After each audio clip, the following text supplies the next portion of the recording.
വിഴിഞ്ഞം അന്താരാഷ്ട്ര തുറമുഖം സന്ദർശിച്ച് കേന്ദ്രമന്ത്രി സുരേഷ് ഗോപി. തുറമുഖ അധികൃതരുമായി ചർച്ച നടത്തിയ മന്ത്രി കൂടുതൽ കേന്ദ്ര നിക്ഷേപങ്ങൾ കൊണ്ടുവരാൻ ശ്രമിക്കുമെന്ന് പറഞ്ഞു. കേന്ദ്രമന്ത്രി സ്ഥാനം ഏറ്റെടുത്തതിനു ശേഷം ആദ്യമായാണ് സുരേഷ് ഗോപി തുറമുഖം സന്ദർശിച്ചത്. വിഴിഞ്ഞം അന്താരാഷ്ട്ര തുറമുഖത്തിന്റെ ട്രയൽ റൺ ആരംഭിക്കാനിരിക്കെയാണ് കേന്ദ്രമന്ത്രി സുരേഷ് ഗോപിയുടെ സന്ദർശനം. മന്ത്രി 2 മണിക്കൂറിലധികം തുറമുഖ അധികൃതരുമായി ചർച്ചയും നടത്തി. തുറമുഖം MD ദിവ്യ എസ് അയ്യരും ചർച്ചയിൽ പങ്കെടുത്തു.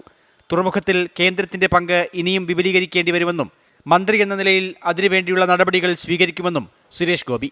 ലോകത്തിന്റെ പുതിയ ഷിപ്പിംഗ് വാട്ടർ ലോജിസ്റ്റിക്സിന്റെ അനുഭവ മനോഹാരിതയിലേക്ക് പുതിയൊരു അധ്യായം ചാർത്താനായി വളരെ ഭംഗിയായി ഏറ്റവും വയബിൾ ഫീസിബിൾ ആയിട്ടുള്ള ഒരു പോർട്ടാണ് പരിണമിച്ച് നമ്മുടെ ഒരു സമ്പന്നതയ്ക്ക് പുതിയ അധ്യായം കുറിക്കുന്ന തരത്തിൽ നിലവിൽ വരാൻ പോകുന്നത്. പോർട്ട് അധികൃതരുമായുള്ള ചർച്ചയ്ക്ക് പിന്നാലെ തുറമുഖത്തെ ക്രെയിനുകൾ നിയന്ത്രിക്കുന്ന മറൈൻ ഓപ്പറേഷൻ യൂണിറ്റും തുറമുഖത്ത് സ്ഥാപിച്ച ക്രെയിനുകളും സന്ദർശിച്ചു.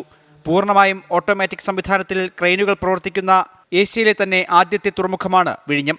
24 തിരുവനന്തപുരം.